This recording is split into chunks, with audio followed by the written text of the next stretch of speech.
नमस्कार दोस्तों, स्वागत है आपका धार्मिक कहानी चैनल में। आज हम लेकर आए एक दिल दहला देने वाली कहानी। कहते हैं प्यार सब कुछ जीत सकता है, लेकिन क्या सच में प्यार बाप की दौलत को हरा सकता है? सुबह का समय था। दिल्ली का एक बड़ा और नामी कॉलेज के गेट पर लंबी लंबी गाड़ियां रुक रही थीं। कुछ स्टूडेंट्स महंगी कारों से उतर रहे थे, कुछ ऑटो से और कुछ पैदल। उसी भीड़ में एक पुरानी सी बाइक आकर रुकी। हेलमेट उतारते ही पसीने से भीगा चेहरा दिखा। वो था आरव। साधारण कपड़े, सस्ती घड़ी, लेकिन आंखों में आत्मविश्वास। आरव पार्ट टाइम जॉब करता था। पिता एक छोटे क्लर्क थे। घर में पैसों की तंगी हमेशा रहती थी, लेकिन एक बात थी, वो कभी किसी के सामने झुकता नहीं था। उधर कॉलेज के बाहर एक काली चमकदार कार आकर रुकी। ड्राइवर ने दरवाज़ा खोला। सफ़ेद ड्रेस में एक लड़की उतरी। पूरा कॉलेज जैसे एक पल को ठहर गया। वो थी काव्या मल्होत्रा, शहर के सबसे बड़े बिजनेसमैन की बेटी, जिसका नाम अखबारों में छपता था। लेकिन आज उसे कोई ख़ास महसूस नहीं हो रहा था, क्योंकि लोग उसे देखकर मुस्कुरा रहे थे। उसके लिए नहीं, उसकी दौलत के लिए। कॉरिडोर में भागते हुए अचानक धड़ाम, किताबें नीचे गिर गईं। देखकर नहीं चल सकते? काव्या झुंझलाई। आरव ने झुककर किताबें उठाईं। आप भी तो देख सकती थीं, उसने शांत स्वर में कहा। काव्या चौंकी। किसी ने उससे इस तरह बात करने की हिम्मत पहले नहीं की थी। तुम जानते हो मैं कौन हूँ? आरव मुस्कुराया। हाँ, एक स्टूडेंट, और मैं भी। ये सुनकर पहली बार काव्या के चेहरे पर सच्ची मुस्कान आई। वो पहली मुलाकात थी जिसमें ना किसी ने नाम पूछा, ना स्टेटस, लेकिन दोनों के दिल में एक हल्की सी हलचल जरूर हुई। शाम को आरव लाइब्रेरी में बैठा था। अचानक सामने वाली कुर्सी पर कोई आकर बैठा। मैं काव्या हूँ। आरव ने सिर उठाया। आरव, तुम बाकी लोगों जैसे नहीं हो। बाकी लोग कैसे हैं? जो मुझे देखकर बदल जाते हैं। आरव हल्के से हंसा। मैं गरीब हूँ, आदत है खुद को नहीं बदलने की। ये शब्द सीधे दिल पर लगे। शायद ये लड़का उसे उसकी दौलत से नहीं, उसकी सच्चाई से देख रहा है। लेकिन उन्हें क्या पता था कि इस छोटी सी बातचीत की गूंज एक दिन करोड़ों की दीवारों से टकराएगी। कॉलेज की वही सुबह, लेकिन आज कुछ अलग था। काव्या ने पहली बार खुद ड्राइवर से कहा, आज मैं गेट पर नहीं उतरूंगी, थोड़ा पहले रोक देना। ड्राइवर हैरान था। मैम, बस जैसा कहा है वैसा कीजिए। कार कॉलेज से थोड़ा दूर रुकी।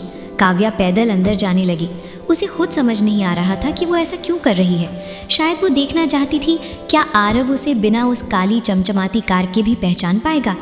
College canteen. आरव कोने की मेज़ पर बैठा चाय पी रहा था। सामने खुली हुई किताब और बगल में पुराना मोबाइल। काव्या धीरे से उसके सामने आकर बैठ गई। आज कार कहाँ है? आरव ने बिना ऊपर देखे पूछा। काव्या चौंकी। तुम्हें कैसे पता मैं कार से आती हूँ? आरव मुस्कुराया। कल पूरे कॉलेज ने देखा था। एक पल की चुप्पी, फिर काव्या बोली, अगर मैं कार से ना आऊं तो क्या फ़र्क पड़ेगा? आरव ने पहली बार उसकी आंखों में देखा। मुझे नहीं पड़ेगा। ये 4 शब्द सीधे दिल में उतर गए। अभी रोज़ का सिलसिला बनने लगा। कभी लाइब्रेरी में नोट्स शेयर करना, कभी कैंटीन में साथ बैठना, कभी कॉलेज गार्डन में लंबी बहस करना। काव्या को हैरानी होती थी। आरव कभी उससे उसके घर, उसके पिता या उसके पैसों के बारे में सवाल नहीं पूछता था। एक दिन उसने खुद ही पूछ लिया, तुमने कभी ये नहीं पूछा कि मैं कहाँ रहती हूँ? आरव हंसा। पता है, बड़ी जगह पर रहती हो। कैसे? क्योंकि तुम्हारी बातें छोटी नहीं है। काव्या मुस्कुरा दी। उस शाम हल्की बारिश हो रही थी। कॉलेज के बाहर स्टूडेंट्स भाग रहे थे। काव्या ने छाता खोल लिया। आरव बस स्टॉप की तरफ भागा। तुम कार से जाओगी ना? उसने पूछा। काव्या रुकी। कुछ पल उसे देखा, फिर धीरे से बोली, आज नहीं। दोनों एक ही बस स्टॉप पर खड़े थे। लोग घूर रहे थे। काव्या को पहली बार लगा वो किसी आम लड़की की तरह खड़ी है, और अजीब बात ये थी कि उसे अच्छा लग रहा था। बस आई। भीड़ में धक्का मुक्की। आरव ने हाथ आगे बढ़ाकर उसे संभाला। बस में जगह नहीं थी। दोनों दरवाजे के पास खड़े थे। बारिश की बूंदें अंदर आ रही थीं। काव्या ने पहली बार इतनी करीब से उसकी सांसों की गर्माहट महसूस की। दिल की धड़कनें तेज थीं, लेकिन वजह समझ नहीं आ रही थी। अगले दिन कॉलेज में कुछ लड़के आपस में बात कर रहे थे। देखा उस अमीर लड़की को, अब गरीब लड़के के साथ घूमती है, पता नहीं कितने दिन चलेगा। काव्या ने वो बातें सुन ली। दिल में हल्की सी चुभन हुई। शाम को उसने आरव से पूछा, अगर लोग हमारे बारे में बातें करें तो? आरव शांत था। लोगों का काम है कहना, हमारा काम है सही रहना। और अगर कभी तुम्हें लगे कि मैं तुम्हारी दुनिया से अलग हूँ। आरव कुछ पल चुप रहा, फिर बोला, हमारी दुनिया अलग हो सकती है, लेकिन दिल अलग नहीं होने चाहिए। ये सुनकर काव्या की आंखें नम हो गईं। उसे पहली बार महसूस हुआ ये सिर्फ दोस्ती नहीं रही। उस रात काव्या अपने बड़े से कमरे में बैठी थी, चारों तरफ महंगी चीज़ें, लेकिन मन खाली था। मोबाइल स्क्रीन पर आरव का नाम था। वो मैसेज टाइप करती, फिर डिलीट कर देती। उधर आरव भी छत पर बैठा आसमान देख रहा था। उसे याद आया काव्या की मुस्कान, उसकी सादगी। फिर खुद से बोला, संभल कर आरव, ये रास्ता आसान नहीं है, लेकिन दिल कहाँ मानता है। अब दोनों को एक दूसरे की आदत होने लगी थी। अगर एक दिन बात ना हो तो खालीपन लगता, अगर सामने दिख जाए तो बिना वजह मुस्कान आ जाती। ये वो एहसास था जो धीरे धीरे पनप रहा था, लेकिन उन्हें क्या पता था कि कोई दूर बैठा उनकी ये बढ़ती नज़दीकियां देख रहा है। एक आदमी जिसके लिए उसकी बेटी की मुस्कान से ज़्यादा ज़रूरी थी उसकी इज्जत, उसका स्टेटस और उसका नाम। और बहुत जल्द उसकी एंट्री होने वाली थी। कॉलेज का माहौल अब पहले जैसा नहीं था। आरव और काव्या की दोस्ती अब छुपी नहीं थी। लोग देख रहे थे, बातें कर रहे थे, लेकिन दोनों ने जैसे दुनिया को अनदेखा करना सीख लिया था। उन्हें क्या पता था, एक छोटी सी सच्चाई सब कुछ बदलने वाली है। उस दिन कॉलेज में वार्षिक समारोह था। पूरा कैंपस सजा हुआ था।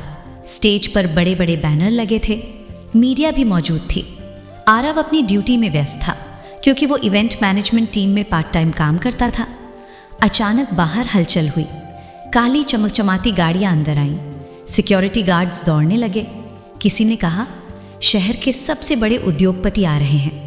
आरव ने ध्यान नहीं दिया, लेकिन जब एंकर की आवाज़ गूंजी, हम स्वागत करते हैं देश के नामी उद्योगपति विक्रम मल्होत्रा जी का, पूरा हॉल तालियों से गूंज उठा। आरव ने सिर उठाया। स्टेज पर एक दबदबे वाला आदमी खड़ा था। आत्मविश्वास, ताकत, रुतबा। और तभी एंकर ने आगे कहा, और उनके साथ मौजूद हैं उनकी बेटी, हमारे कॉलेज की होनहार स्टूडेंट काव्या मल्होत्रा। जैसे ही स्पॉटलाइट काव्या पर पड़ी, आरव का दिल एक पल के लिए रुक गया। मल्होत्रा? उसके दिमाग में सब जुड़ने लगा। वो बड़ी कार, वो सिक्योरिटी, वो अलग सा व्यवहार। वो सिर्फ अमीर नहीं थी, वो अरबपति की बेटी थी। कार्यक्रम खत्म हुआ। काव्या लोगों से घिरी हुई थी। मीडिया फोटो ले रही थी। आरव दूर खड़ा सब देख रहा था। आज पहली बार उसे लगा वो उसकी दुनिया का हिस्सा नहीं है। काव्या ने उसे देखा। उसकी आंखों में सवाल थे। वो भीड़ चीरते हुए उसके पास आई। तुम कुछ बोल क्यों नहीं रहे? आरव ने हल्की मुस्कान दी। क्योंकि आज मुझे पता चला तुम कितनी बड़ी हो। काव्या समझ गई। मैं वही हूं आरव, कुछ नहीं बदला। आरव ने धीरे से कहा, मेरे लिए शायद सब बदल गया। अगले दिन काव्या ने मैसेज किया, कॉलेज आ रहे हो? कोई जवाब नहीं। फ़ोन किया, स्विच ऑफ। कॉलेज में वो उसे ढूंढती रही। आखिर लाइब्रेरी के बाहर वो मिला। तुम मुझसे दूर क्यों भाग रहे हो? आरव शांत था। मैं भाग नहीं रहा, बस अपनी जगह पहचान रहा हूं। मतलब तुम्हारी दुनिया अलग है काव्या। तुम्हारे लिए ये सब नॉर्मल होगा, मेरे लिए नहीं। काव्या की आंखें भर आईं। तो क्या तुम्हें लगता है मैं तुम्हें अपने पैसे से तौलती हूं? आरव ने सिर झुका लिया। नहीं, लेकिन दुनिया तो तोलेगी ना। उसी समय कुछ लड़के पास से गुजरे। एक ने ताना मारा, भाई अरबपति की बेटी पटाना आसान नहीं है। दूसरा हंसा, लगता है गरीबों की लॉटरी लग गई। आरव की मुट्ठी भिज गई, लेकिन उसने कुछ नहीं कहा, बस धीरे से बोला, देखा, यही फर्क है। काव्या ने पहली बार महसूस किया, दौलत सिर्फ सुविधा नहीं, दीवार भी होती है। उस रात आरव छत पर बैठा था। माँ ने पूछा, क्या हुआ बेटा, परेशान लग रहे हो? वो मुस्कुरा दिया, कुछ नहीं माँ, बस पढ़ाई का टेंशन है। लेकिन अंदर एक जंग चल रही थी। वो काव्या से दूर जाना चाहता था, क्योंकि वो उसे खोने से डरता था, और शायद अपमान से भी। अगले दिन काव्या ने उसे रोक लिया। अगर मैं अमीर ना होती तो क्या तुम दूर जाते? आरव चुप रहा। जवाब दो। वो धीरे से बोला, नहीं। तो फिर अब क्यों? क्योंकि मैं तुम्हें दर्द में नहीं देख सकता। तुम्हारे पिता कभी नहीं मानेंगे, और मैं तुम्हारी वजह से तुम्हारी जिंदगी मुश्किल नहीं बनाना चाहता। काव्या की आवाज़ कांप गई। तो क्या मेरी मर्जी, क्या वो मायने नहीं रखती? पहली बार आरव के पास कोई जवाब नहीं था। उसी शाम विक्रम मल्होत्रा अपने ऑफिस में बैठे थे। उनके सामने एक फाइल रखी थी। फाइल में तस्वीरें थीं, काव्या और आरव की। उन्होंने ठंडी आवाज में कहा, इस लड़के की पूरी जानकारी चाहिए, घर, परिवार, सब कुछ। सामने खड़ा आदमी बोला, जी सर। विक्रम की आंखों में गुस्सा नहीं था, बस अहंकार था। मेरी बेटी की जिंदगी किसी आम लड़के की कहानी नहीं बनेगी। उन्हें क्या पता था, ये सिर्फ एक आम लड़का नहीं था, ये वो लड़का था जो बिकेगा नहीं। कॉलेज का वही कैंपस, लेकिन अब हवा में हल्की सी बेचैनी थी। आरव ने खुद को काव्या से थोड़ा दूर कर लिया था। कम बातें, कम नजरें, कम मुस्कान। लेकिन दूरी दिल को कहाँ समझ आती है। काव्या आज फिर गार्डन में अकेली बैठी थी, वही बेंच जहां वो दोनों साथ बैठते थे। वो किताब खोलती, लेकिन शब्द धुंधले लगते। मोबाइल उठाती, आरव का चैट बॉक्स खुला था। तुम ठीक हो, टाइप किया, फिर डिलीट। रिया पास आकर बैठ गई। तुम बदल गई हो काव्या। कैसे? पहले तुम दुनिया से लड़ने वाली लड़की थी, अब किसी एक के लिए चुप हो गई हो। काव्या हल्का सा मुस्कुराई। शायद पहली बार मुझे किसी की परवाह हुई है। उधर आरव लाइब्रेरी में बैठा था, लेकिन किताबों के बीच भी उसका ध्यान भटक रहा था। उसे वो शाम याद आई जब काव्या बस में उसके साथ खड़ी थी। उसकी आंखों की चमक, उसकी मासूम हंसी। उसने खुद से कहा, ये सब भूल जाओ आरव, ये तुम्हारी दुनिया नहीं है। लेकिन दिल ने जवाब दिया, दुनिया अलग हो सकती है, एहसास नहीं। उस दिन कॉलेज की जल्दी छुट्टी हो गई। आसमान में काले बादल थे। काव्या जल्दी जल्दी बाहर निकली, तभी तेज बारिश शुरू हो गई। स्टूडेंट्स भागने लगे। काव्या छत के नीचे खड़ी थी, तभी किसी ने उसके सिर पर छाता कर दिया। वो मुड़ी। आरव। दोनों कुछ पल बस एक दूसरे को देखते रहे। भीग जाओगी, उसने धीरे से कहा। तुम क्यों आए? पता नहीं। सच तो ये था, वो खुद को रोक नहीं पाया। बारिश और तेज हो गई। दोनों एक ही छाते के नीचे थे। हवा चल रही थी। काव्या के बाल उसके चेहरे पर आ रहे थे। आरव ने अनजाने में उसके बाल हटाए। बस उसी पल दिल की धड़कन तेज हो गई। दोनों ने महसूस किया कुछ बदल गया है। ये दोस्ती से आगे था, लेकिन कोई बोल नहीं पा रहा था। काव्या ने धीरे से पूछा, तुम मुझसे दूर क्यों जा रहे हो? आरव ने नजरें चुरा ली। क्योंकि मैं तुम्हें खोना नहीं चाहता। दूर जाकर बचा लोगे? आरव चुप रहा। काव्या की आवाज कांप गई। तुम्हें लगता है मैं इतनी कमजोर हूं कि दुनिया से डर जाऊंगी? नहीं, लेकिन तुम्हारे पिता। काव्या ने पहली बार सख्ती से कहा, मेरी जिंदगी के फैसले मैं लूंगी। आरव ने उसकी आंखों में देखा। उसमें डर नहीं था, सिर्फ सच्चाई थी। बारिश थम चुकी थी, लेकिन दोनों अभी भी वहीं खड़े थे। आरव ने धीरे से कहा, अगर कभी तुम्हें मेरी वजह से दुख हुआ तो मैं खुद दूर चला जाऊंगा। काव्या ने उसका हाथ पकड़ लिया। और अगर मैं तुम्हारे बिना दुखी हुई तो? पहली बार आरव के चेहरे पर वो मुस्कान आई जो दिल से थी। कोई आई लव यू नहीं बोला गया, कोई वादा नहीं किया गया, लेकिन उस दिन दोनों ने महसूस किया, ये सिर्फ दोस्ती नहीं रही, ये प्यार है। उसी शाम विक्रम मल्होत्रा अपने ऑफिस में बैठे थे। उनके सामने रिपोर्ट रखी थी। सर, लड़के का नाम आरव है, मध्यम वर्गीय परिवार, पिता क्लर्क हैं, खुद पार्ट टाइम काम करता है। विक्रम ने ठंडी मुस्कान दी। मतलब कोई बैकग्राउंड नहीं? जी सर। उन्होंने फाइल बंद की। मेरी बेटी को भावनाओं का खेल पसंद है, लेकिन ये खेल ज्यादा दिन नहीं चलेगा। उनकी आवाज में गुस्सा नहीं था, बस एक फैसला था। रात को काव्या अपने कमरे में खिड़की के पास खड़ी थी। दिल में एक अजीब सी खुशी थी। पहली बार उसे लगा किसी ने उसे उसके नाम से नहीं, उसके दिल से चाहा है। उधर आरव छत पर आसमान देख रहा था। उसे पता था अब पीछे हटना मुश्किल होगा, लेकिन आगे बढ़ना और भी मुश्किल। दोनों को नहीं पता था कि उनका ये अनकहा प्यार अब असली परीक्षा में उतरने वाला है, क्योंकि जब प्यार गहरा होता है तो विरोध भी उतना ही ताकतवर आता है। बारिश वाले दिन के बाद आरव और काव्या के बीच सब कुछ बदल चुका था। अब उनकी आंखों में छुपा एहसास साफ दिखने लगा था। कम शब्द, ज्यादा समझ। लेकिन किस्मत हमेशा चुपचाप नहीं देखती। कुछ कहानियों में विरोध की एंट्री धमाके से होती है, और आज वो दिन था। दोपहर में क्लास चल रही थी। अचानक दरवाज़ा खुला। कॉलेज का एक स्टाफ अंदर आया। आरव, प्रिंसिपल सर ने बुलाया है। पूरी क्लास की नज़रें उसकी तरफ उठ गईं। आरव हैरान था। उसने धीरे से काव्या की तरफ देखा। काव्या के चेहरे पर भी हल्की चिंता थी। आरव ने दरवाज़ा खटखटाया। मे आई कम इन सर? कम इन। अंदर प्रिंसिपल के सामने एक सूट बूट पहने आदमी बैठा था। चेहरे पर आत्मविश्वास नहीं, हुकूमत थी। वो थे विक्रम मल्होत्रा। कमरे की हवा जैसे बाहरी हो गई। प्रिंसिपल ने औपचारिक स्वर में कहा, आरव, मिस्टर मल्होत्रा तुमसे बात करना चाहते हैं। आरव ने शांत स्वर में कहा, जी। विक्रम ने उसे ऊपर से नीचे तक देखा, जैसे किसी सामान की कीमत आंक रहे हों। तुम ही हो आरव? जी। मेरी बेटी के साथ तुम्हें कई बार देखा गया है। आरव की धड़कन तेज हुई, लेकिन चेहरा शांत। हम एक ही कॉलेज में पढ़ते हैं। विक्रम हल्के से मुस्कुराए। सीधा जवाब दो, तुम उससे क्या चाहते हो? कमरे में सन्नाटा छा गया। आरव ने कुछ पल उनकी आंखों में देखा, फिर धीरे से बोला, इज्जत। विक्रम की मुस्कान गायब हो गई। तुम्हें पता है वो कौन है? जी, आपकी बेटी। नहीं, वो एक नाम है, एक ब्रांड है, एक स्टेटस है। आरव ने बिना झुके कहा, मेरे लिए वो सिर्फ काव्या है। ये सुनते ही प्रिंसिपल असहज हो गए, लेकिन विक्रम की आंखों में अब ठंडा गुस्सा था। तुम जैसे लड़के अक्सर सपने देखते हैं, ऊपर उठने के, शॉर्टकट से। आरव की मुट्ठियां भीज गईं। मैं मेहनत से उठना चाहता हूँ, किसी का इस्तेमाल करके नहीं। विक्रम ने अपने ब्रीफकेस से एक चेकबुक निकाली, टेबल पर रख दी। कितने पैसे चाहिए तुम्हें दूर जाने के लिए? कमरे की हवा जम गई। आरव की आंखों में आग थी।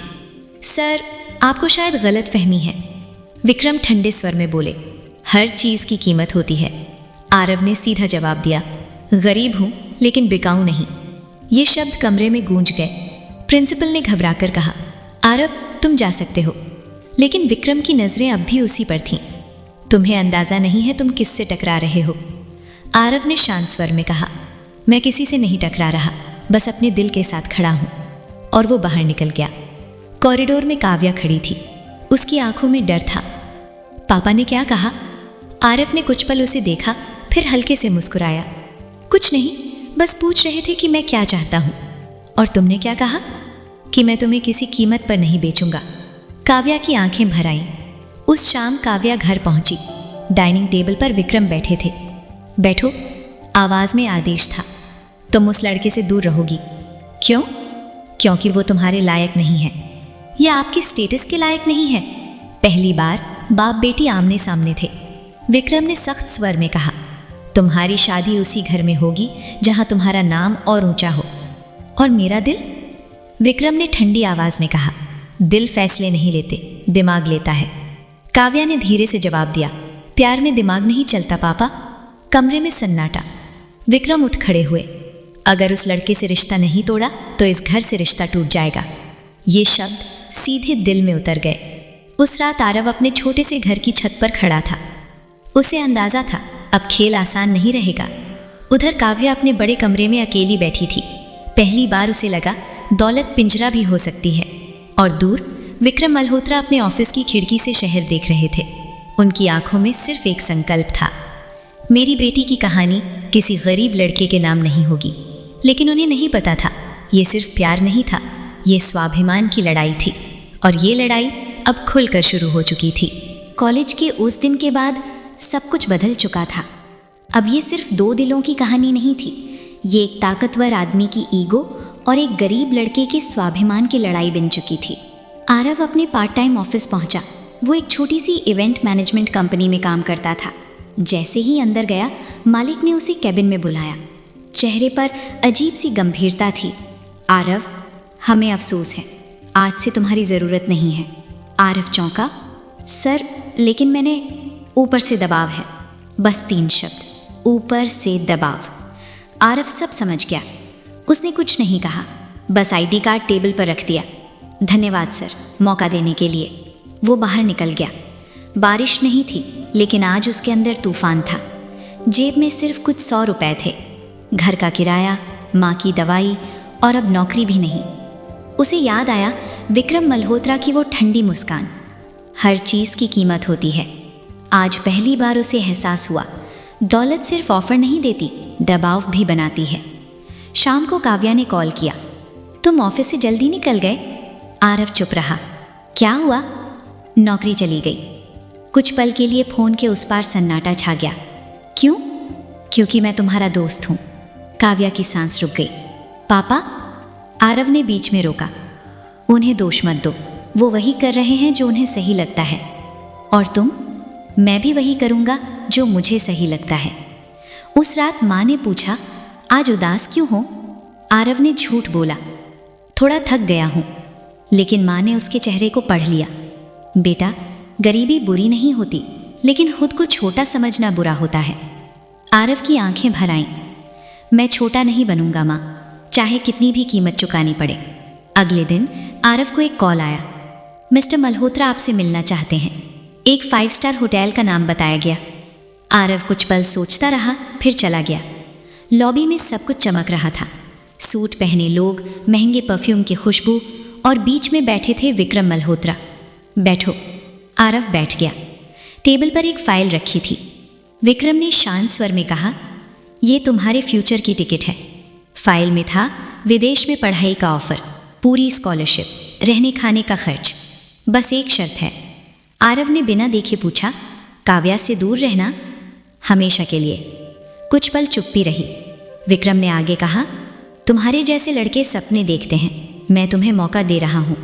आरव ने धीरे से जवाब दिया, मौका या सौदा? विक्रम की भौहें तन गईं। इसे जो नाम देना चाहो दे दो। आरव खड़ा हो गया। सर, मैं गरीब जरूर हूं, लेकिन मेरी जिंदगी किसी सौदे का हिस्सा नहीं है। विक्रम ने ठंडी हंसी हंसी। सोच लो, तुम्हारी दुनिया बदल सकती है। आरव ने सीधा जवाब दिया, मेरी दुनिया बदल सकती है, लेकिन मेरे उसूल नहीं। और वो चला गया। उधर घर पर काव्या का फोन छीन लिया गया, ड्राइवर बदल दिया गया, कॉलेज जाने पर भी पाबंदियां। डाइनिंग टेबल पर विक्रम ने सख्ती से कहा, अब बहुत हो गया, तुम उस लड़के से नहीं मिलोगी। मैं मिलूंगी तो इस घर से बाहर चली जाओ। ये शब्द तलवार की तरह थे। काव्या की आंखों में आंसू थे, लेकिन डर नहीं। रात को आरव छत पर खड़ा आसमान देख रहा था। क्या मैं स्वार्थी हूँ? क्या मुझे उसकी खुशी के लिए दूर हो जाना चाहिए? उधर काव्या अपने कमरे में बैठी थी। क्या मैं कायर हूँ अगर पापा से डर गई? दोनों के दिल में एक ही सवाल था, क्या प्यार इतना मजबूत है कि दौलत की ताकत को झेल सके? अगली सुबह विक्रम मल्होत्रा ने अपने मैनेजर से कहा, अगर वो लड़का नहीं झुका तो उसे झुकाना पड़ेगा। उनकी आवाज़ में अब सौदे की जगह खतरा था। उन्हें नहीं पता था, कुछ लोग टूट जाते हैं, कुछ बिक जाते हैं, लेकिन कुछ ऐसे भी होते हैं जो हर वार के बाद और मजबूत हो जाते हैं। अब आरव वही बनने वाला था। दौलत अपनी ताकत दिखा चुकी थी। नौकरी चली गई, घर पर दबाव, फोन बंद, रास्ते अलग करने की कोशिश। लेकिन कुछ लोग परिस्थितियों से नहीं टूटते, वो अंदर से और मजबूत हो जाते हैं। सुबह का समय था। आरव अखबार में जॉब ढूंढ रहा था।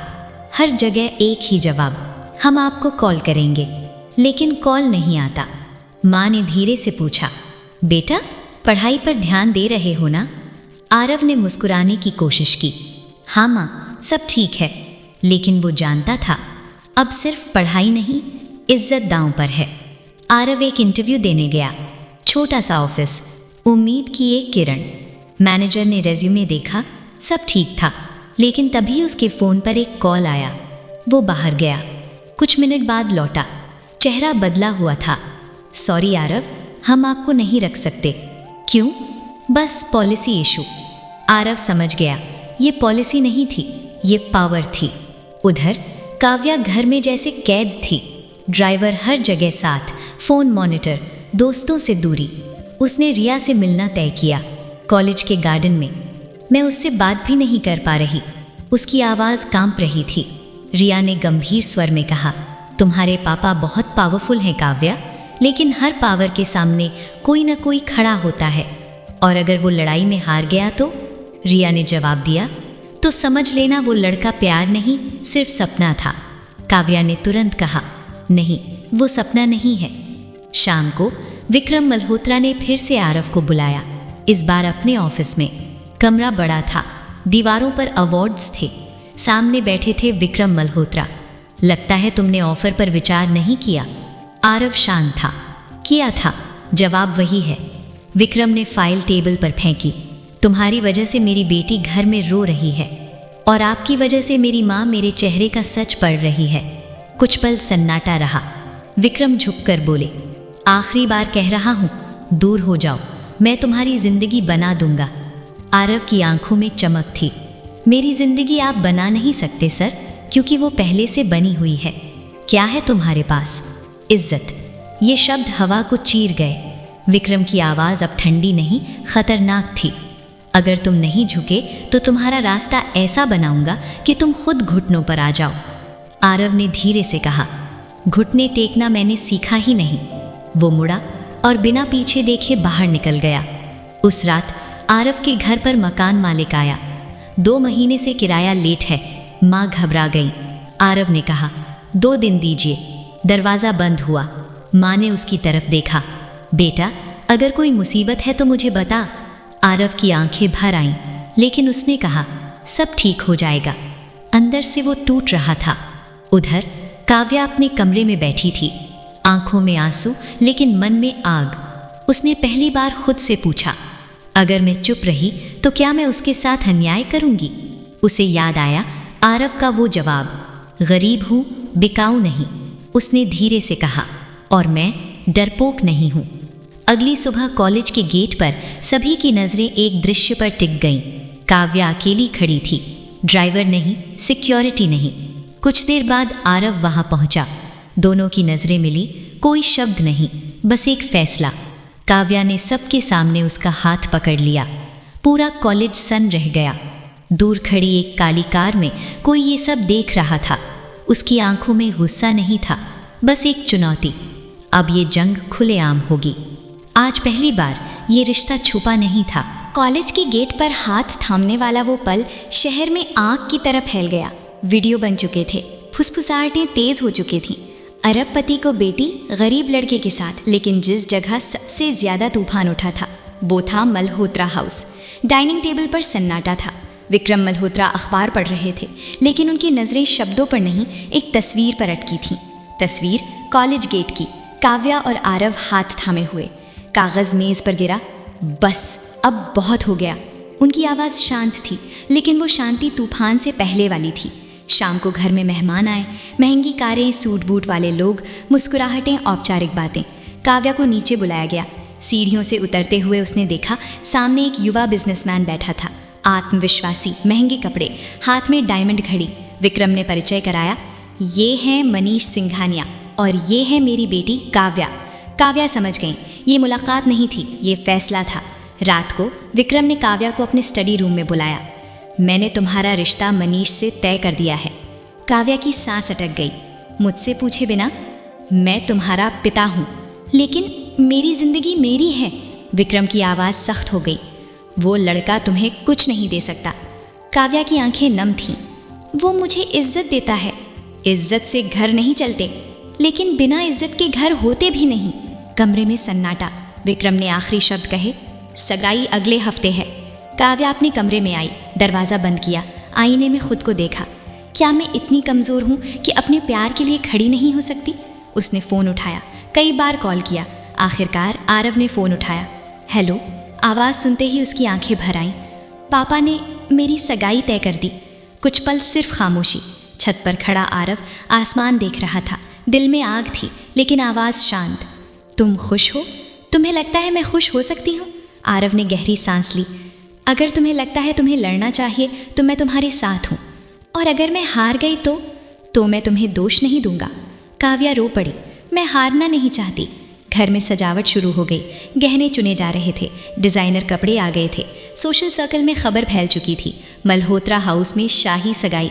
मनीष हर बात में परफेक्ट था, लेकिन उसकी मुस्कान में वो गर्माहट नहीं थी जो आरव की सादगी में थी।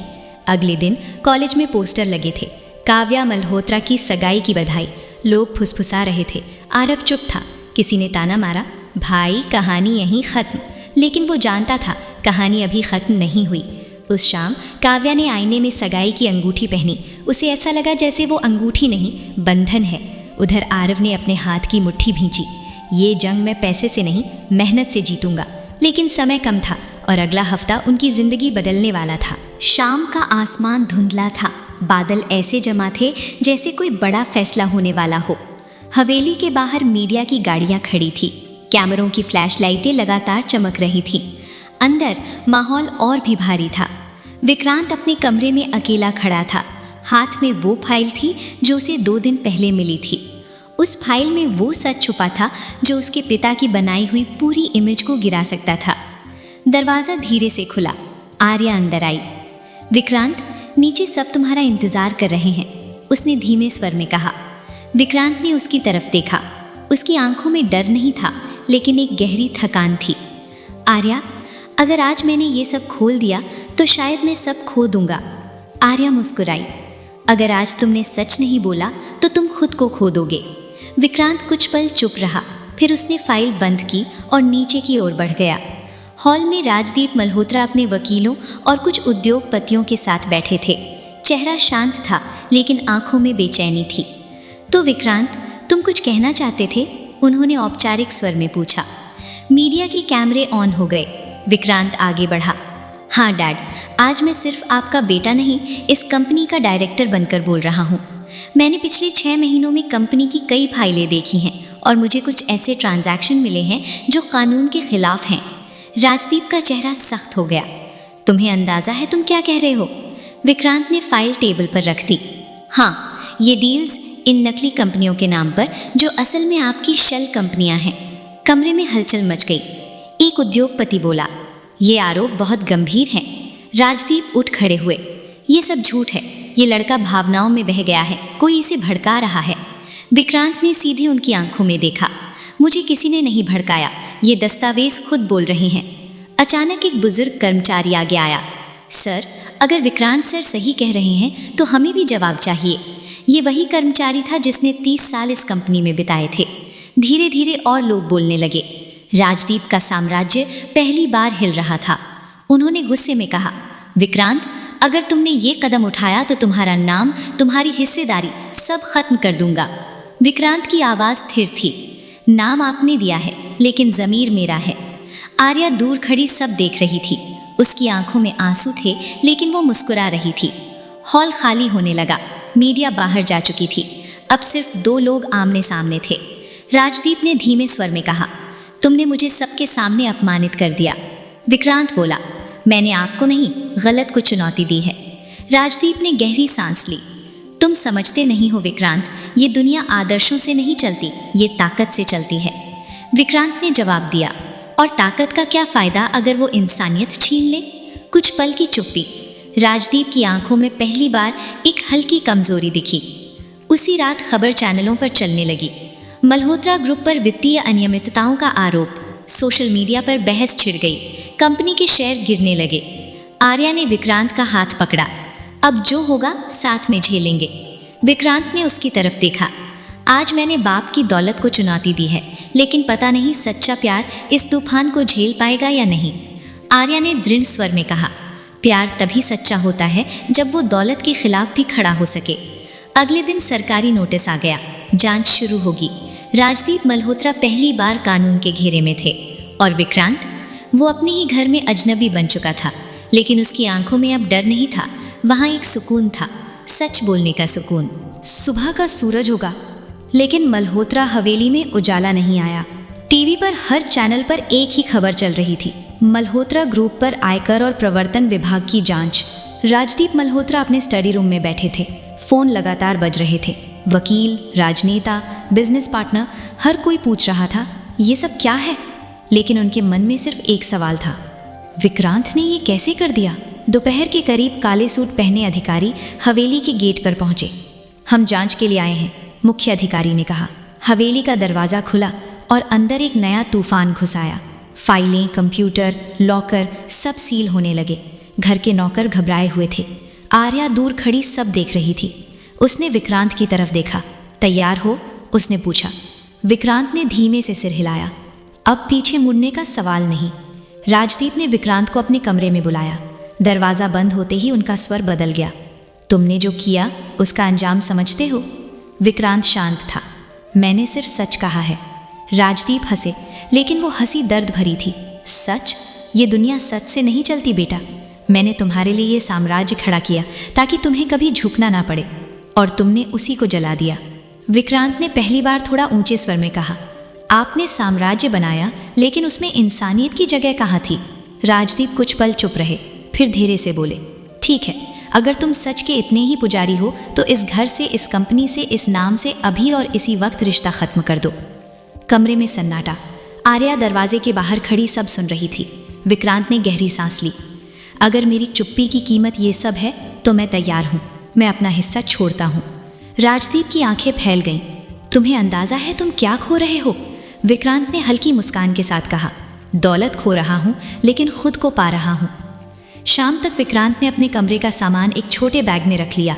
महंगे सूट, घड़ियाँ, कारें सब पीछे छूट गए। हवेली के गेट पर खड़े होकर उसने आखिरी बार पीछे देखा। वो घर जहाँ उसने बचपन बिताया था आज उसके लिए एक किला बन चुका था।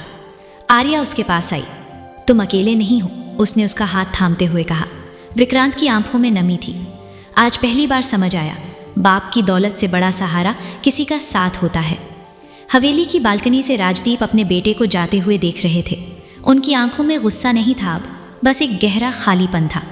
उन्होंने खुद से कहा, देखते हैं बिना मेरे नाम के ये दुनिया तुम्हें कितना टिकने देती है। विक्रांत और आर्या एक छोटे से किराए के फ्लैट में पहुंचे। कमरा साधारण था लेकिन वहां शांति थी। आर्या ने मुस्कुराकर कहा, अब क्या प्लान है? विक्रांत ने खिड़की से बाहर देखते हुए जवाब दिया, अब अपनी मेहनत से कमाऊंगा, ऐसा बिजनेस बनाऊंगा जहां डर नहीं भरोसा हो। आर्या ने कहा, और मैं तुम्हारे साथ हूं। रात को विक्रांत को एक मैसेज मिला, भेजने वाला अनजान नंबर। तुमने जो किया उसके लिए तुम्हें पछताना पड़ेगा। विक्रांत समझ गया खेल अभी खत्म नहीं हुआ। राजदीप चुप थे, लेकिन शायद ये उनकी आखिरी चाल नहीं थी। उसी समय टीवी पर ब्रेकिंग न्यूज़ आई, मल्होत्रा ग्रुप के कुछ प्रोजेक्ट्स पर रोक। बैंक ने खातों की समीक्षा शुरू की, लेकिन सवाल अभी बाकी था, क्या विक्रांत की नई शुरुआत सफल होगी या बाप की दौलत की छाया उसे फिर दबा देगी? अब कहानी मोड़ ले चुकी है, जहां एक बेटा खाली हाथ है लेकिन दिल में सच्चा प्यार और आत्मसम्मान लिए खड़ा है। सुबह की पहली किरण छोटे से किराए के फ्लैट की खिड़की से अंदर आई। कमरा सादा था, एक पुरानी मेज, 2 कुर्सियां और कोने में रखा एक लैपटॉप। विक्रांत ने गहरी सांस ली। कल तक वो करोड़ों की कंपनी का डायरेक्टर था। आज उसके बैंक अकाउंट में बस उतने पैसे थे जिनसे 3 महीने का किराया और कुछ ज़रूरी खर्च निकल सकें। लेकिन उसके चेहरे पर निराशा नहीं थी, एक अजीब सी दृढ़ता थी। आर्या चाय लेकर आई। तो मिस्टर इंडिपेंडेंट, आज से नई कंपनी? उसने हल्के अंदाज में कहा। विक्रांत मुस्कुराया, हाँ, आज से सच मेरा ब्रांड होगा। विक्रांत ने लैपटॉप खोला। वो पिछले कुछ महीनों से एक आइडिया पर काम कर रहा था, एक ऐसा स्टार्टअप जो छोटे व्यापारियों को डिजिटल प्लेटफॉर्म दे, बिना छिपे हुए चार्ज और झूठे वादों के। हम पारदर्शिता को बिजनेस मॉडल बनाएंगे, उसने आर्या से कहा। कोई फर्जी अकाउंट नहीं, कोई शेल कंपनी नहीं, सब खुला। आर्या ने गंभीरता से पूछा, लेकिन फंडिंग? विक्रांत थोड़ी देर चुप रहा। मेरे पास नेटवर्क है लेकिन नाम नहीं, लोग मुझ पर भरोसा करेंगे या नहीं, यही असली परीक्षा है। विक्रांत ने कुछ पुराने बिजनेस कॉन्टैक्ट्स को कॉल किया। पहला जवाब, देखो विक्रांत, हम तुम्हारी इज्जत करते हैं लेकिन अभी तुम्हारे पापा के साथ हमारे प्रोजेक्ट चल रहे हैं, रिस्क नहीं ले सकते। दूसरा जवाब, तुम्हारी इमेज अभी विवादों में है, थोड़ा वक्त दो। तीसरा जवाब, सीधा इनकार। विक्रांत ने फ़ोन मेज़ पर रख दिया। आर्या ने उसका हाथ थामा। देखा, यही असली दुनिया है, जब दौलत साथ होती है, लोग साथ होते हैं। अब तुम्हें खुद को साबित करना होगा। विक्रांत ने हल्की मुस्कान के साथ कहा, और यही तो मैं चाहता हूँ। उधर हवेली में माहौल अलग था। राजदीप मल्होत्रा वकीलों के साथ मीटिंग कर रहे थे।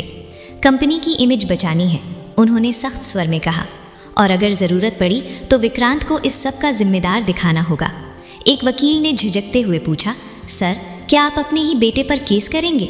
राजदीप ने ठंडे स्वर में कहा, बिजनेस में रिश्ते नहीं फैसले चलते हैं। शाम को आर्या के ऑफिस में भी चर्चा शुरू हो गई।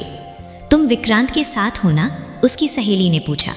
आर्या ने गर्व से कहा, हाँ। तो तुम्हारी प्रमोशन शायद रुक जाए, तुम्हारे बॉस मल्होत्रा ग्रुप से जुड़े हैं। आर्या कुछ पल के लिए चुप हुई, फिर बोली, अगर प्यार के साथ खड़े होने की कीमत करियर है तो मैं तैयार हूँ। रात को विक्रांत ने सोशल मीडिया पर एक पोस्ट डाली, मैंने एक नया सफ़र शुरू किया है, एक ऐसा प्लेटफॉर्म जहाँ सच और पारदर्शिता हमारी ताकत होगी। जो भी साथ चलना चाहता है, स्वागत है। पोस्ट वायरल नहीं हुई, लेकिन कुछ छोटे व्यापारियों ने मैसेज किया, सर अगर आप सच में मदद करना चाहते हैं तो हम तैयार हैं।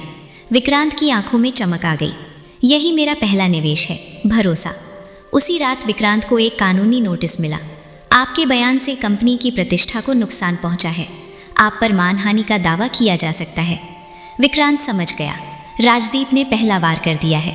आर्या ने नोटिस पढ़ा। डर लग रहा है? उसने पूछा। हाँ, लेकिन अब डर कर पीछे नहीं हटूंगा। रात को दोनों बालकनी में बैठे थे। सड़क पर गाड़ियों की आवाज़ आ रही थी, हवा ठंडी थी। आर्या ने धीरे से कहा, विक्रांत अगर कभी तुम्हें लगे कि ये सब मेरी वजह से हुआ तो ऐसा मत सोचना। मैं चाहती हूँ तुम अपने सच के साथ जियो। विक्रांत ने उसकी आंखों में देखते हुए कहा, तुम वजह नहीं हो, तुम हिम्मत हो। अगले दिन विक्रांत के स्टार्टअप को पहला छोटा क्लाइंट मिला, लेकिन उसी समय खबर आई कि राजदीप ने प्रेस कॉन्फ्रेंस बुला ली है। वो सार्वजनिक रूप से कुछ बड़ा बयान देने वाले हैं। क्या वो विक्रांत को दोषी ठहराएंगे? राजदीप मल्होत्रा आज दोपहर 12 बजे प्रेस कॉन्फ्रेंस करेंगे। किराए के छोटे से फ्लैट में बैठे विक्रांत के हाथ ठंडे पड़ चुके थे। टीवी ऑन था, आवाज़ धीमी लेकिन दिल की धड़कन तेज। आर्या ने रिमोट रखते हुए कहा, जो भी होगा हम साथ में सुनेंगे। विक्रांत ने बस सिर हिलाया। कैमरों की फ्लैश के बीच मंच पर एक परिचित चेहरा उभरा, राजदीप मल्होत्रा। चेहरा थका हुआ था, लेकिन आवाज़ पहले जैसी मजबूत। दोस्तों, उन्होंने शुरू किया, पिछले कुछ दिनों में हमारे परिवार और कंपनी को लेकर कई आरोप लगे हैं। मैं साफ करना चाहता हूँ, मल्होत्रा ग्रुप हमेशा कानून का पालन करता आया है। हॉल में सन्नाटा। एक पत्रकार ने पूछा, सर आपके बेटे विक्रांत मल्होत्रा ने जो दस्तावेज दिखाए, क्या वे झूठे हैं? राजदीप कुछ पल चुप रहे। विक्रांत भावनात्मक रूप से अस्थिर था। उसे कुछ अधूरी जानकारी मिली और उसने जल्दबाजी में निर्णय लिया। ये सुनते ही विक्रांत के चेहरे पर दर्द उभर आया। टीवी के सामने बैठा बेटा और कैमरों के सामने खड़ा पिता। फिर राजदीप ने वो कहा जिसकी किसी को उम्मीद नहीं थी, आज से विक्रांत का मल्होत्रा ग्रुप से कोई संबंध नहीं है। वो आधिकारिक रूप से कंपनी से अलग हो चुका है और कंपनी उसके बयानों की जिम्मेदारी नहीं लेती। ये सिर्फ एक ऐलान नहीं था, ये रिश्ते का सार्वजनिक अंत था। चैनलों पर हेडलाइन चमकने लगी, पिता ने बेटे से नाता तोड़ा, सच्चाई या साजिश, बाप की दौलत बनाम बेटे का विद्रोह। सोशल मीडिया पर लोग बट गए। कुछ ने विक्रांत को साहसी कहा, कुछ ने उसे कृतघ्न बेटा। फ्लैट में खामोशी, टीवी बंद हो चुका था, कमरे में सन्नाटा था। आर्या ने धीरे से कहा, उन्होंने तुम्हें अस्थिर कहा। विक्रांत की आंखें नम थीं। शायद उनके लिए मैं सच में अस्थिर हूँ, क्योंकि मैं उनकी बनाई दुनिया में फिट नहीं बैठता। आर्या ने उसका चेहरा अपनी ओर घुमाया। तुम अस्थिर नहीं, अलग हो, और अलग होना गलत नहीं होता। तभी विक्रांत के फ़ोन पर एक कॉल आया, अनजान नंबर। हेलो।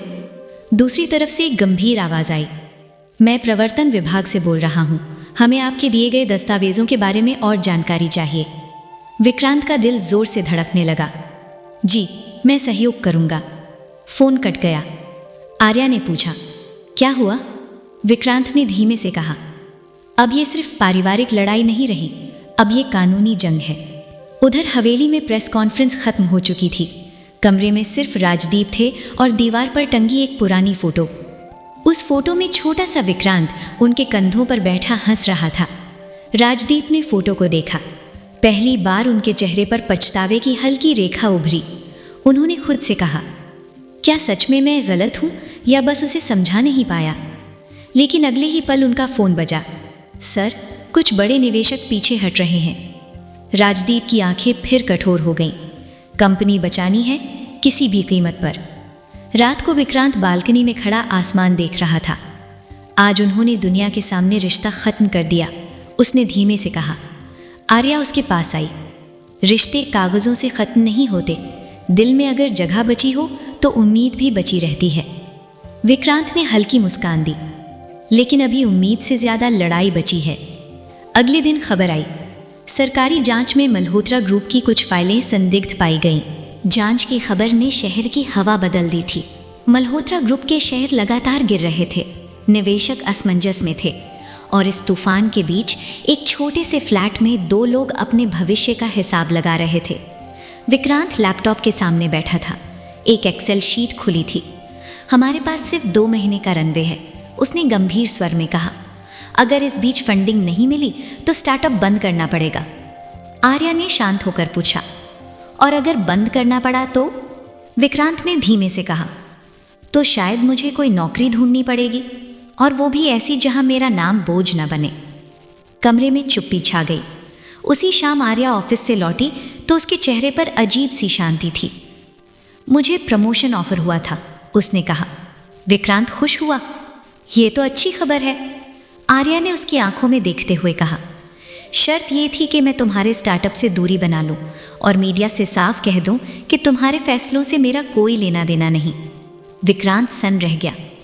तो तुमने? आर्या ने मुस्कुराकर कहा। मैंने मना कर दिया। विक्रांत की आंखें भर आईं।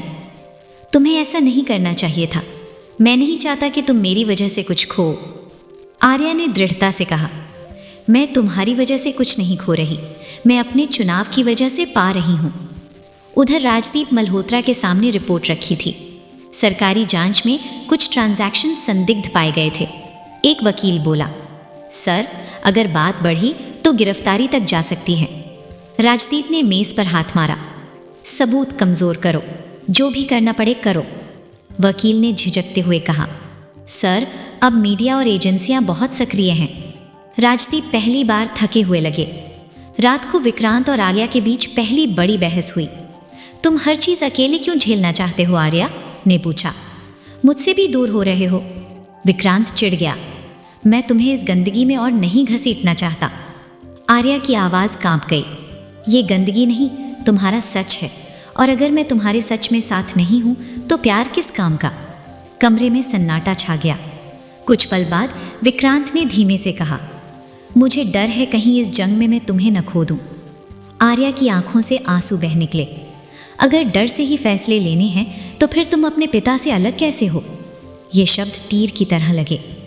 अगले दिन विक्रांत को एक ईमेल मिला। एक स्वतंत्र निवेशक उसकी पारदर्शी बिजनेस मॉडल में रुचि रखता है।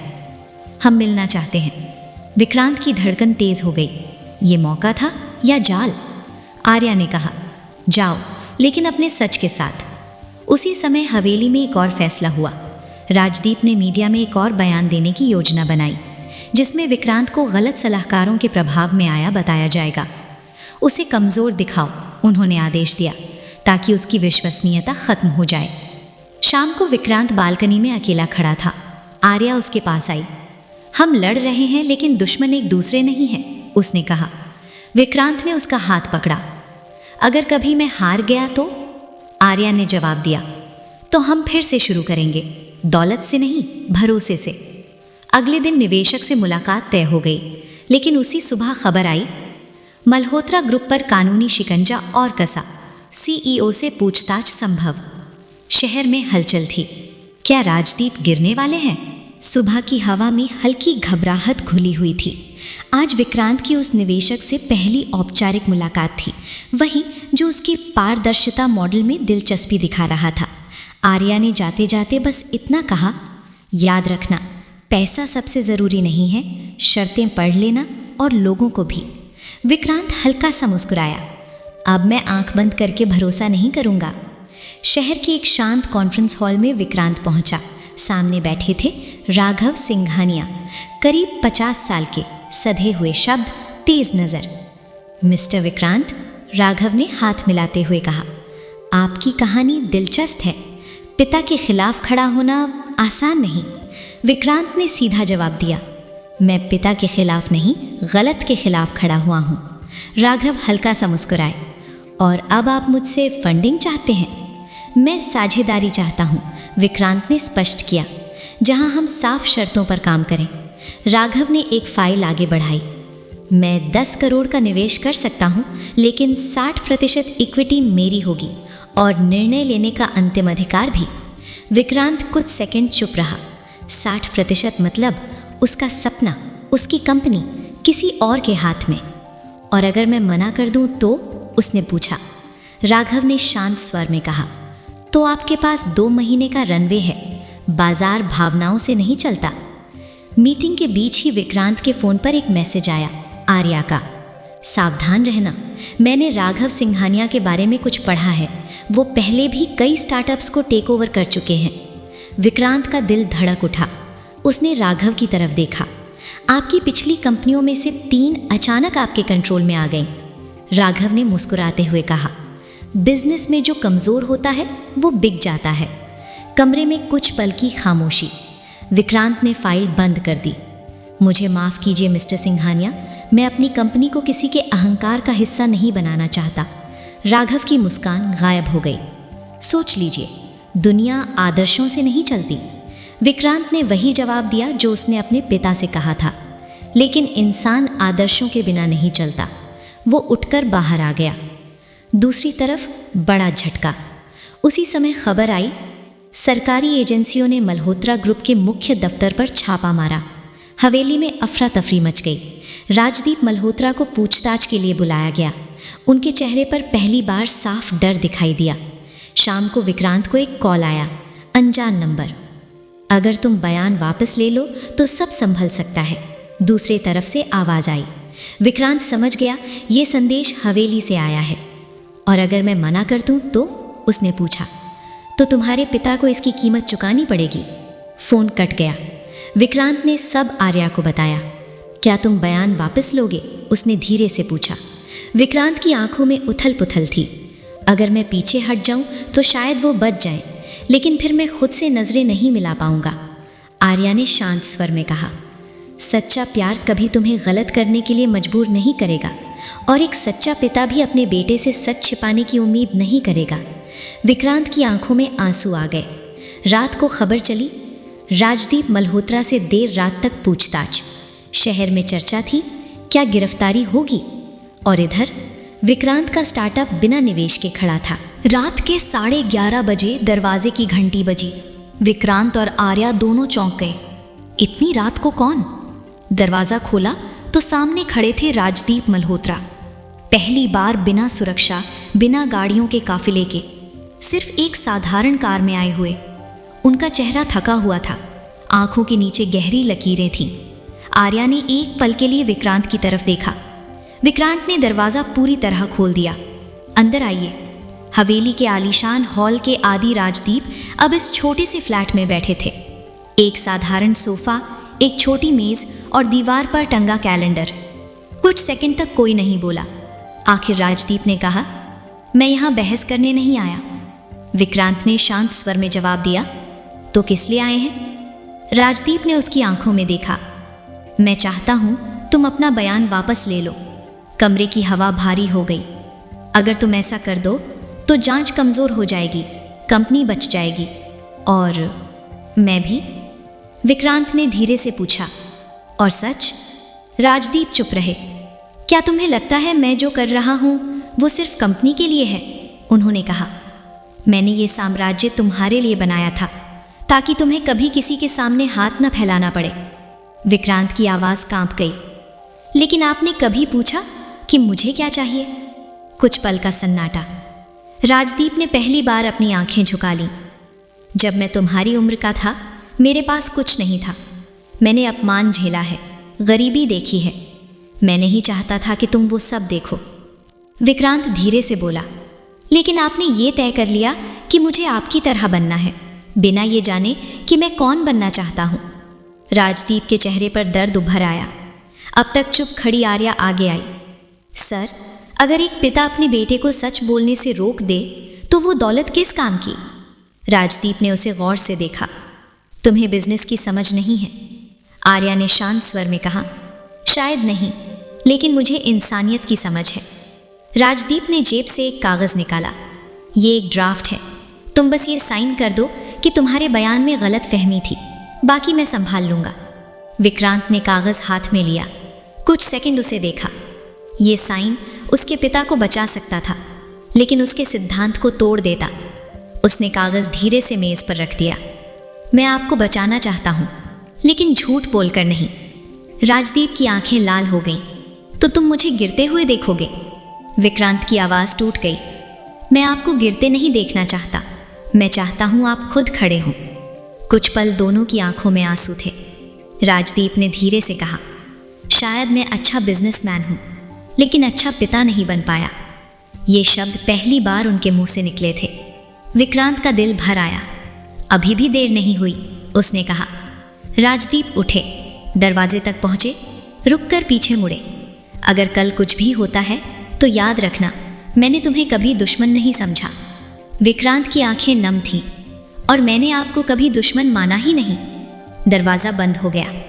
अगली सुबह राजदीप मल्होत्रा को औपचारिक पूछताछ के लिए हिरासत में लिया गया। टीवी स्क्रीन पर उनका चेहरा दिख रहा था। विक्रांत स्तब्ध खड़ा था। आर्या ने उसका हाथ पकड़ा। अब क्या करोगे? विक्रांत ने गहरी सांस ली। अब मैं वही करूंगा जो मैंने शुरू से किया, सच के साथ खड़ा रहूंगा, लेकिन इस बार एक बेटे की तरह भी। क्या राजदीप कानूनी लड़ाई जीत पाएंगे? क्या विक्रांत अपने स्टार्टअप को बचा पाएगा? सुबह अदालत के बाहर भीड़ जमा थी। कैमरे, रिपोर्टर्स, लाइव अपडेट्स, हर चैनल पर एक ही नाम गूंज रहा था, राजदीप मल्होत्रा। उन्हें आज औपचारिक रूप से अदालत में पेश किया जाना था। अदालत का माहौल, कोर्ट रूम में सन्नाटा था। जज अपनी सीट पर बैठे थे।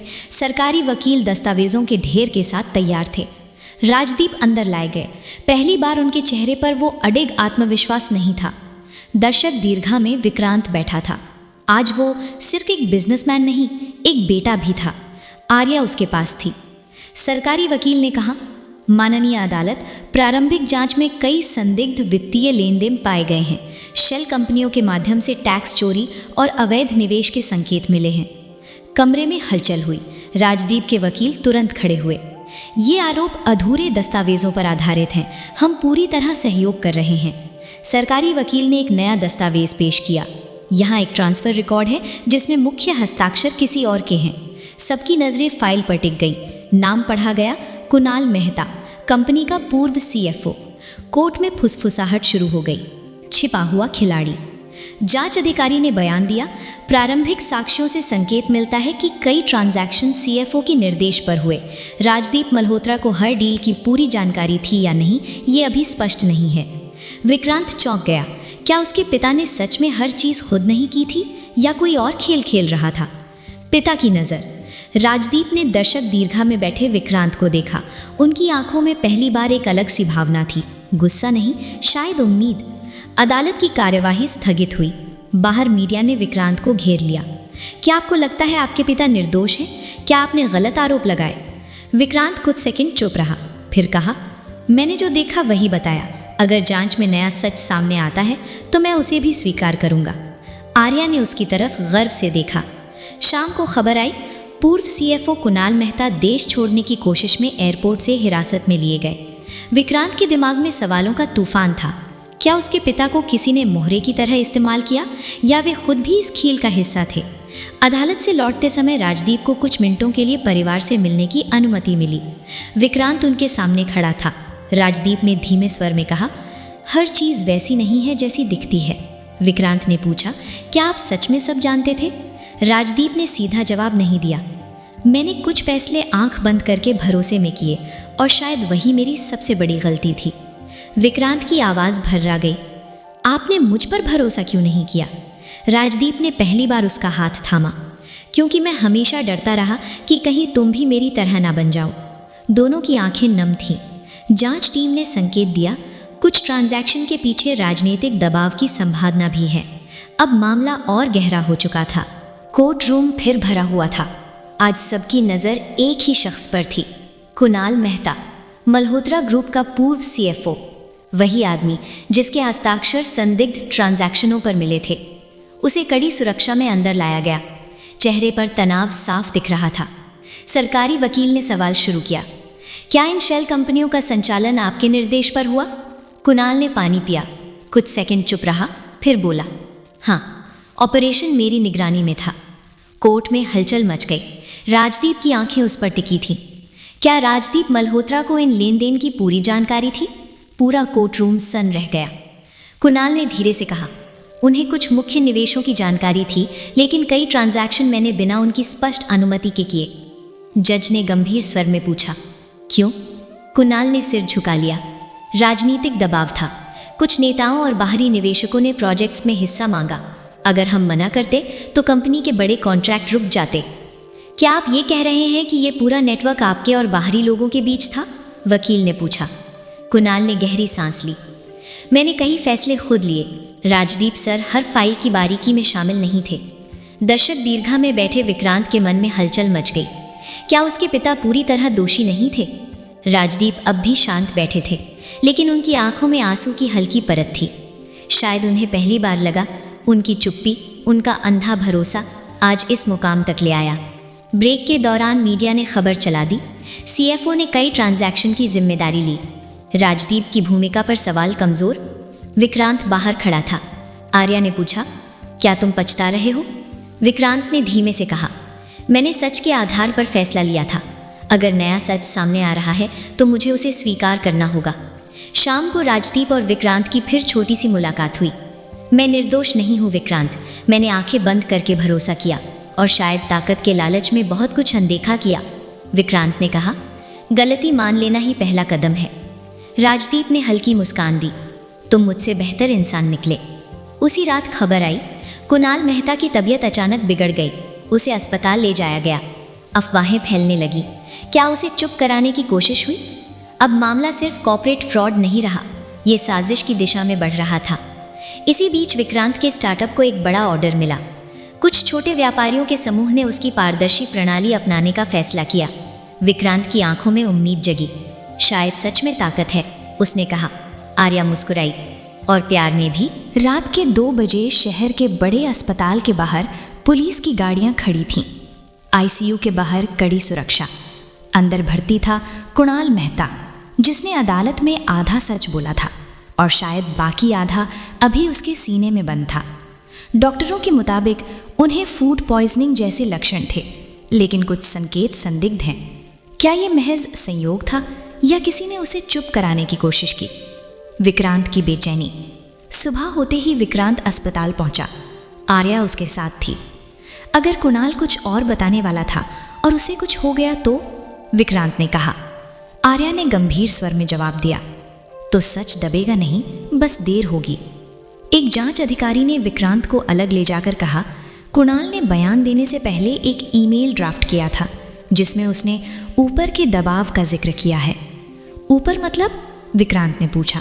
अधिकारी ने धीमे से कहा, राजनीतिक कनेक्शन। उधर हवेली में माहौल और भारी हो गया था। राजदीप मल्होत्रा को खबर मिल चुकी थी।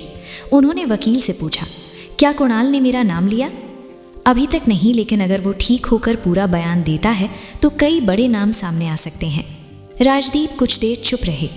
मैंने गलतियां की हैं, लेकिन मैंने किसी को नुकसान पहुंचाने की साजिश नहीं रची। आईसीयू के बाहर मुलाकात। कुणाल अब होश में है, लेकिन ज्यादा बात नहीं कर सकता। कुछ मिनटों की अनुमति मिली। अंदर सिर्फ जांच अधिकारी और रिकॉर्डिंग टीम गई। कुणाल ने धीमी आवाज में कहा, मैं अकेला नहीं हूं, कुछ बड़े लोग शामिल हैं। नाम फाइल में है। कौन सी फाइल? अधिकारी ने पूछा। कुणाल ने फुसफुसाया, ब्लैक लेजर, और फिर उसकी आंखें बंद हो गईं। जांच टीम ने तुरंत मल्होत्रा ग्रुप के पुराने सर्वर और लॉकर खंगालने शुरू किए। एक एनक्रिप्टेड फोल्डर मिला। क्या यही ब्लैक लेजर था? शाम को विक्रांत और राजदीप की फोन पर बात हुई। कुछ सेकंड तक दोनों चुप रहे। फिर राजदीप बोले, अगर वो फाइल मिल गई तो बहुत कुछ उजागर होगा। शायद मैं भी पूरी तरह साफ नहीं निकलूंगा। विक्रांत ने शांत स्वर में कहा, सच से डरने से बेहतर है उसे स्वीकार करना। राजदीप ने पहली बार बेटे की बात बिना बहस के सुनी। घर लौटते समय आर्या ने पूछा, अगर फाइल में तुम्हारे पिता का नाम भी हो तो? विक्रांत की आंखें गहरी हो गईं। तो मैं सच से मुंह नहीं मोड़ूंगा, लेकिन एक बेटे की तरह उनका साथ भी दूंगा। आर्या ने उसका हाथ कसकर पकड़ा। यही फर्क है बाप की दौलत और सच्चे प्यार में।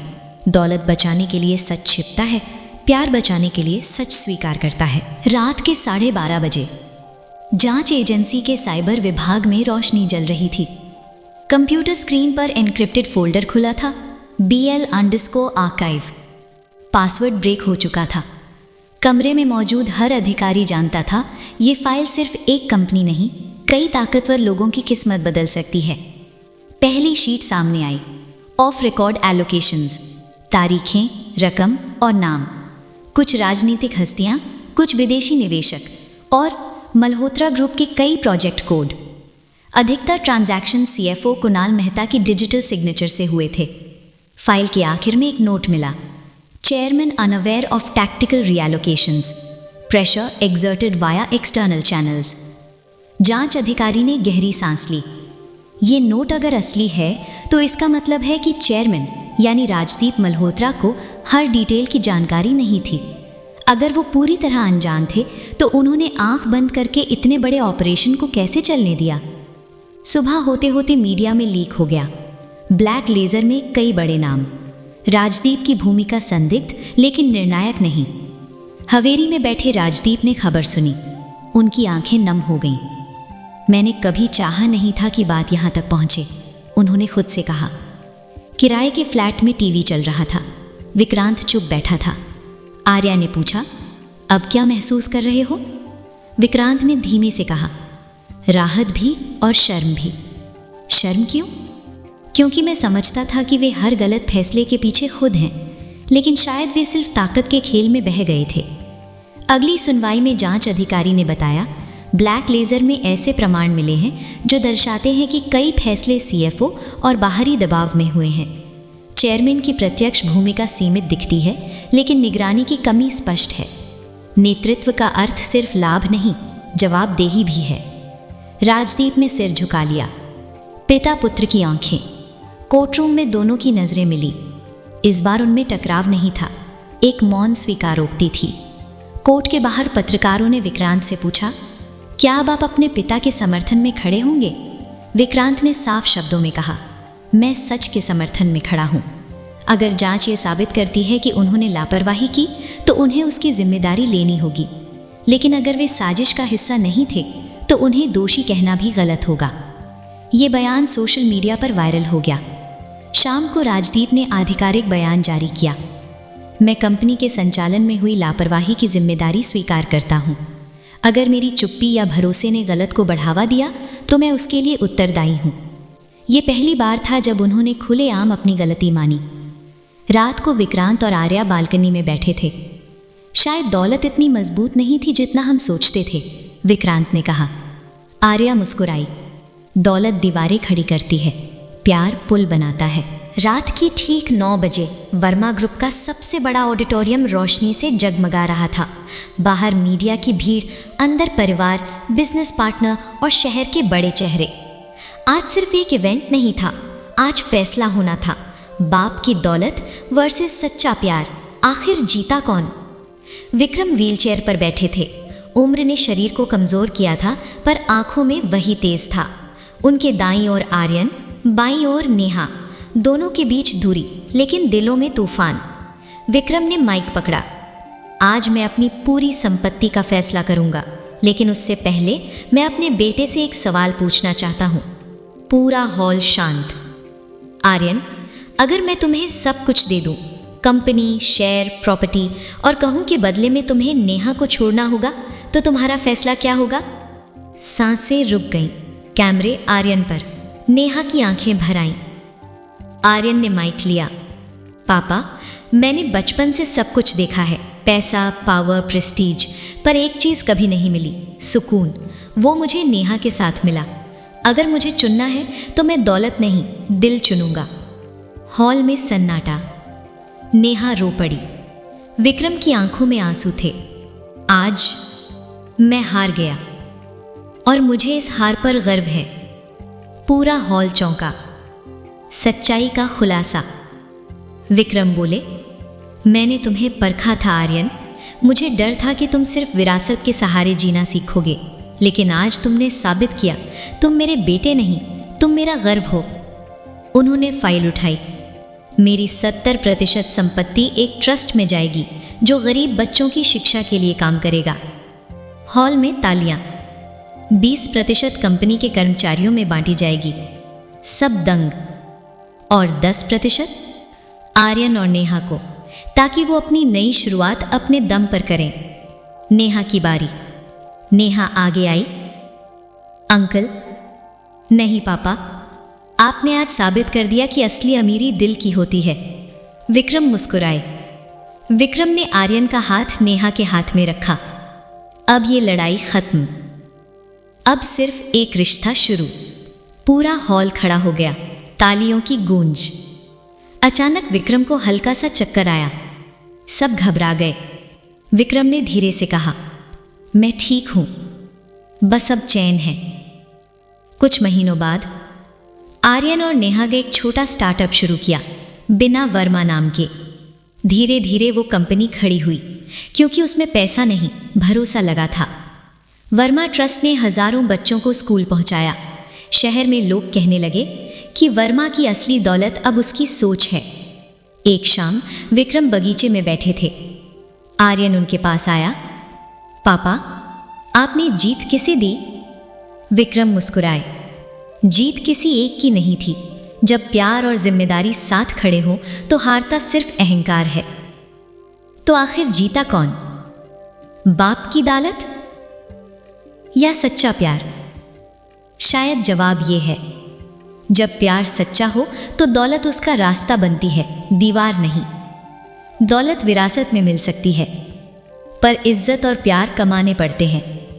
और जिस दिन एक बाप अपने बेटे के फैसले पर गर्व करे, उसी दिन असली जीत हो जाती है।